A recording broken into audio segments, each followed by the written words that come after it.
Welcome back to the channel and welcome back to another UFC fight prediction video. In this video, I'll be predicting the full card of fights for UFC Fight Night, Tsarukyan versus Gamrot. So without further ado, let's get to the first fight on the card that I'll be predicting. So in our first fight, we have in the women's strawweight division, Frey versus Vanessa Demopoulos. So with this one, the odds are definitely farther than they should be. Frey should not be that big of a favorite. But it is what it is. I just feel like I'm leaning with Frey here to beat Demopoulos. I just feel like Demopoulos does have, similar abilities to Kate Hansen, who did submit Frey some time ago. But I also feel like similar weaknesses as well.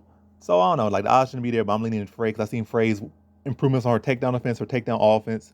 And Demopoulos struggles to get the fight to the ground. And really, the only reason she did get a win in her last fight because her opponent followed her to the ground. I feel like Frey should be able to work to keep this fight on the feet with her improved takedown defense. And just be the sharper striker. Demopoulos isn't the greatest striker. This kind of really forces a lot of shots, whereas Frey is more calm, composed, and let her shots go, and has better work in the clinch. But my main concern is the fight goes to the ground. Demopoulos has a very high chance of getting submission over Frey. But I see Frey keep us on the feet, working the clinch, using her improved takedown defense, and being able to beat Demopoulos to a decision victory. So in this fight, I got Frey via decision. Now to our next fight, we have in the bantamweight division, Bautista versus Brian Kelleher, and how I see this one right here. So I just feel like Brian Kelleher has not been looking the best as of late. He hasn't, but I do feel like he's the more well-rounded talent. But I'm leaning Bautista. I like his age, I like his youth, I like his length, I like his takedown defense. I feel like he can pick apart Kelleher from distance and avoid the big shots of Kelleher and stifle the takedowns and work to get back to his feet, continue to pick apart Kelleher on the feet, and eventually be able to put those shots together, set them up, and be able to put away Kelleher in the second round. So in this fight, I got Bautista via second round TKO. Now to our next fight, we have in the flyweight division, Cody Durden versus JP Buys or JP Bays. How I see this one right here is I feel like Cody Durden is very much a guy that doesn't do well with submissions. I feel like JP Buys in his last fight, even though it was a loss to with Montel Jackson, he had Jackson in a lot of dangerous areas, had a lot of deep chokes and submissions on him, and had good success with his wrestling against a really talented guy, Montel Jackson, wrestler, long, lanky, powerful. And I feel like at 125, he wanted to deal with that length. He wanted to deal with that power. It's not like Cody Durden packs power or has good conditioning. Those two guys that, kind of fade for different reasons. Durden has shown questionable cardio, questionable gas tank. JP Buys at times has shown questionable mental game. But I like JP Buys here. I feel like he's going there with a guy that, supposed to have a boxing background, but ain't really much of note. So I feel like striking should be relatively even. It turns out to a grappling matchup. And I feel like JP Buys is the better wrestler, and I feel like he's the better submission grappler. And I feel like if he's able to get some success, I feel like he will be the one that should be able to last longer and dominate. But I'm also going to say first round submission for JP Buys. I feel like goes out, filling out process first round a little bit. Then JP Buys starts to get into a lot of scrambles, but JP Buys getting the better of them. Durden trying to fight out of it, And then while in a scramble, JP Buys gets a hold of his neck, either gets a guillotine or a darce and puts him out in that first round. I think it's going to be a fight, a lot of scrambling in a very short amount of time. But JP Buys being a step or two ahead of him, sets him up. Durden falls right into it in the scramble and gets tapped out first round. So in this fight, I got JP Bays via first round submission. Now to our next fight, we have in the bantamweight division, Raleigh and Paiva versus Sergey Morozov. And how I see this fight right here between Paiva versus Morozov is, I think Morozov is just the more talented fighter. I think he's the better wrestler. I think he's the better striker. I just think he's the more composed, complete fighter. Paiva does bring that dog out. But the thing is, I would like that dog factor in Paiva if he was more so of a finisher. He could push, might still a decision, or he might, but he had like one stoppage in his whole UFC career. And at this level, he's not really a finisher. I feel like Morozov's issue is not his cardio, it's not his mental game, it's his defense. And when pressure, he can't leave himself open to get caught. But I feel like against Paiva, some submission threat, but I don't feel like he necessarily has that power. I mean, I feel like he can do enough to maybe stun Morozov or hurt him at times, or maybe get his respect. But I don't think he has enough to really shift the fight to his favor that he'll get a decision victory or a stoppage. Definitely not a stoppage. I'm not really saying from him, but it's definitely possible. But I'm pretty confident in Morozov to be able to mix it up, chain in his wrestling, chain his takedowns, and just be a step or two ahead of Paiva. Just take advantage of his aggression, score takedowns, land the cleaner shots, land the shorter shots. When Paiva's coming in aggressive, be touching with uppercuts, pick that head up. Then while his head's up, level change blast right through his legs and just really just be ahead of him. Being a wrestler versus kind of grappler matchup, or BJJ guys, wrestler controlling whether the fight goes to the mat or not. BJJ guy kind of waiting on the typical type of style, wrestler versus BJJ guys. Unless it's a special grappler, a lot of times, or a special, who are special or better, I guess. The wrestler, when they're better, typically controls where the fight goes to the ground. And those grapplers end up a lot of times waiting on the wrestler to put it there because they can't get it there, or maybe being held to one takedown. Yeah, so in this fight, I got Sergey Morozov via decision. Now to our next fight we have in the featherweight division, TJ Brown versus Shailene Nuerdanbieke. And how I see from right here is I'm just flat out I just feel like TJ Brown is the more well-rounded fighter. I feel like he's better in every area. I feel like Shailene Nuerdanbieke, he's a strong dude, strong physically, but it's not like he got no super heavy hands on the field. I mean, he probably do hit heavy. This is dude like he bench press miniature trolleys or whatever the case may be. I'm exaggerating, but all I'm trying to say, like, dude looks physically strong. I'm pretty sure he's physically strong, but it's not like he's got that translate to big knockout power. I feel like his shots probably heavy, but he's not a knockout artist. He's strong, but yeah, I feel like TJ Brown can win this fight in the grappling department. I feel like he win in the striking department. I feel like what he'll do is he'll blend it all together. Like when you're in an MMA fight, maybe a guy could be a better wrestler in pure wrestling than you, or better this and better that than you. But when you mix together, better mixed martial artists, a lot of times will win. Like the guy could beat you in K1, but then you come over and you got wrestling and he didn't still just a K1 fighter. Or a guy could have tech followed you in wrestling, but you come over here in MMA and now you're setting up your strikes, your takedowns with your strikes. Now you're getting takedowns. He can't get takedowns because it's an MMA fight. But like I said, I'm not sure who's necessarily the better wrestler, but I like TJ Brown's better overall fighter. I feel like wrestling could either equal or better or a little bit worse or whatever case may be. But I like him the longer, lankier, more well-rounded fighter to be able to set his shots up with his striking and be able to get takedowns and control the pace of this fight. So in this fight, I got TJ Brown via decision. Now to our next fight we have in the light heavyweight division, Tafon Nchukwi versus Carlos Ulberg. And how I see this one right here is not the most confident pick right here, but I'm going with Nchukwi over Ulberg. Yeah, not the most confident pick, but I like Nchukwi here over Ulberg because I feel like Ulberg does have a tendency to keep his hands very low, doesn't do well with pressure. Like he can look impressive through the first round and stuff, typically. But I feel like Nchukwi can maintain that first round, like, and kind of push and press him, take him out of that first round, push the pace on him, and push him back, and look to capitalize on him going back, chin up, hands down, and also look to attack that lead leg, which he kind of leaves out there, almost like a karate stance almost. Keep himself very long, very wide, which is not what you would feel is the right stance for a kickboxer or especially not an MMA fighter. Leave himself open for takedowns, leave himself open for heavy leg kicks, calf kicks. I feel like Nchukwi could attack the legs, mix it to the body, then bring those shots up top to bring those hands down even further. Eventually, with his pace and pressure, look to break down Ulberg and start to crack him up top as those reflexes start to diminish and those counters start to become more limited. But I feel like it's gonna be like a breakdown effect with the pressure from Nchukwi and the attacks in the clinch. Eventually, like a breakdown effect, and eventually be to land something real clean, heavy up top on the rear, which is what typically is exposed on Ulberg, and be able to put him down, follow with some ground and pound, and put him out second round. So in this fight, I got Tafon Nchukwi via second round TKO. Now to our next fight we have in the middleweight division, Chris Curtis versus Rodolfo Vieira. And how I see this fight right here between Curtis versus Vieira is, I'm liking Chris Curtis. I'm liking Chris Curtis a lot here. I think Vieira's an amazing BJJ guy, but I feel like he hasn't all transitioned to MMA yet. I feel like Chris Curtis, even if he does get taken down, there's a big concern. But I feel like Chris Curtis is a veteran. He's calm, he's composed, and he's not no guy that's just unfamiliar with that area.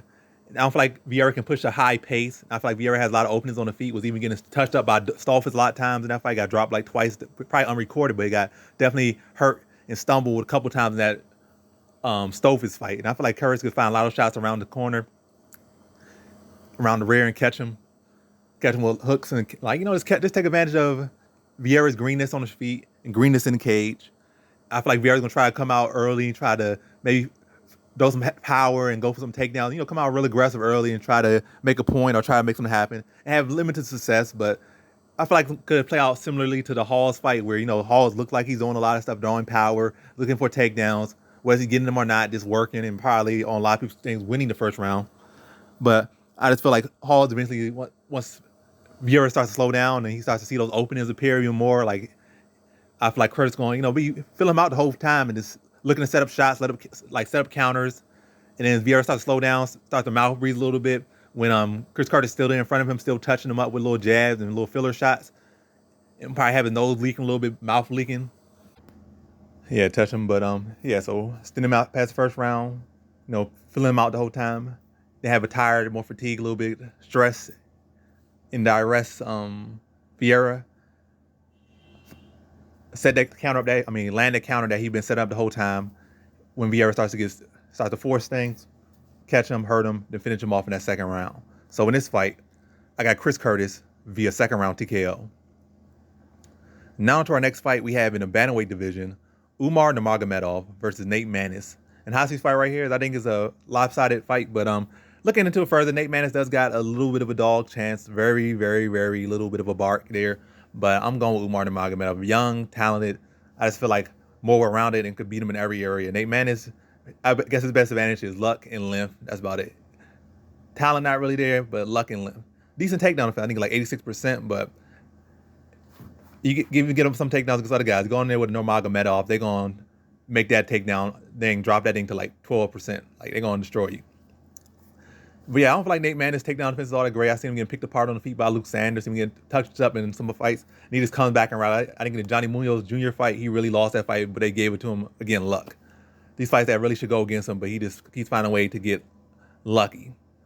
But going to Umar Nurmagomedov, I feel it's going to be too fast, too sharp, and it's going to be too around, and it's going to be too much of a force. Probably be cracking him up top with some kicks, then blasting through him and dragging him right to the mat and just mauling him on the ground. I just see a one-sided slaughter for Umar Nurmagomedov.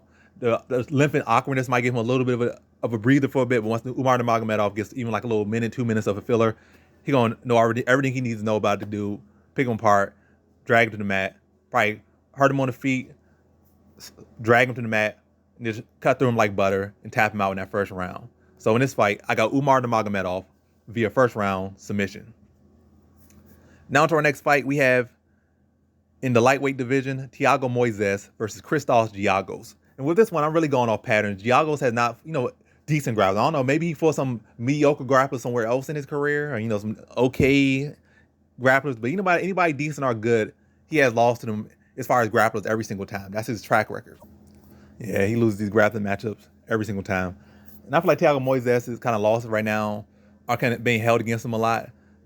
Joe Alvarez, that was a striking case when they were super big, super heavyweight fighting that lightweight, and got destroyed before the fight could even get started.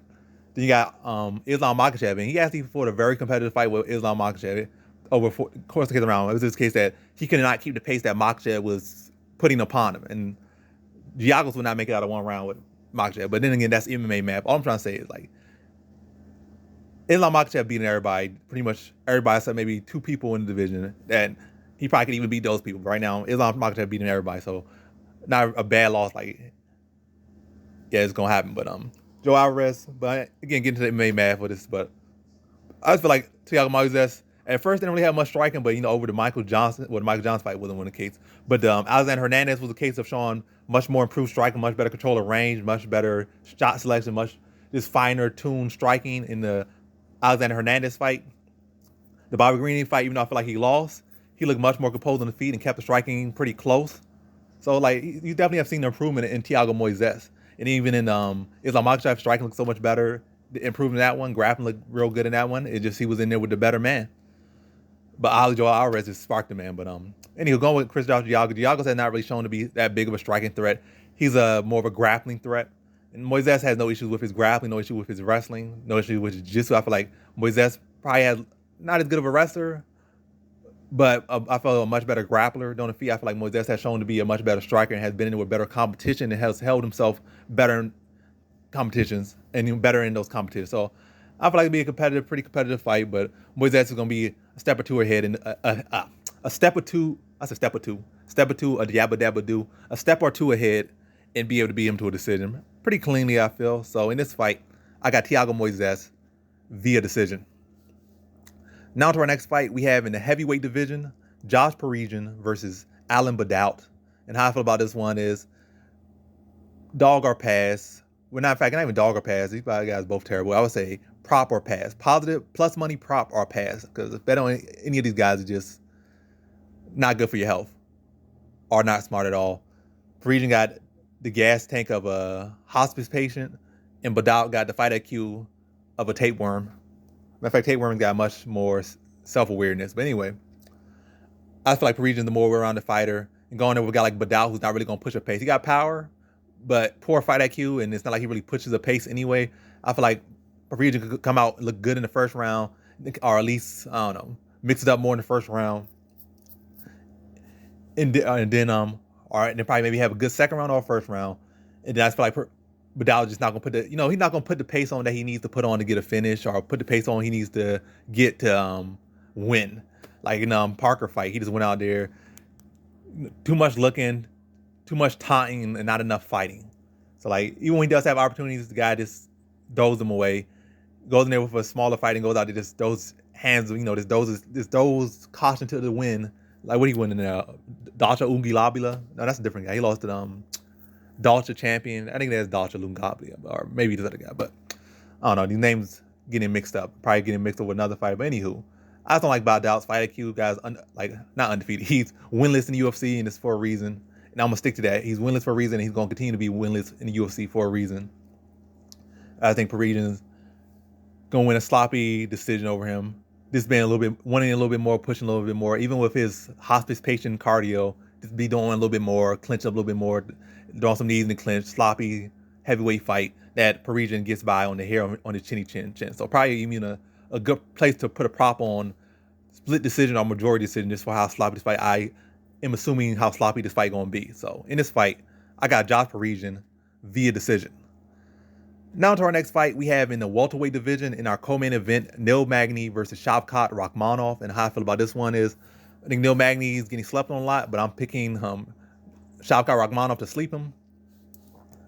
But Magny shouldn't be that big of a dog, given that this is such a big step up for Shavkat Rakhmonov. And it's not like Shavkat Rakhmonov, this guy that goes out there and just looks to take you down and submit you, because that has been an issue of Magny in the past. Like what Sergio Moraes, Rafael Dos Anjos, I think Damian Maia. I don't know. I don't know if even before Damian Maia, but it's definitely been Sergio Moraes and RDA who took him down and tapped him out like the guy had no jiu-jitsu at all. Like he might as well have never trained jiu-jitsu in a day in his life. How fast they tapped him on the ground, like he was literally just a prop dummy. That's how weak his BJJ looked when he went to the ground. But it's not like Shavkat is that type of dude. Shavkat is a guy that really beats you into submission. Like he goes out there, he'll dissect you on the feet.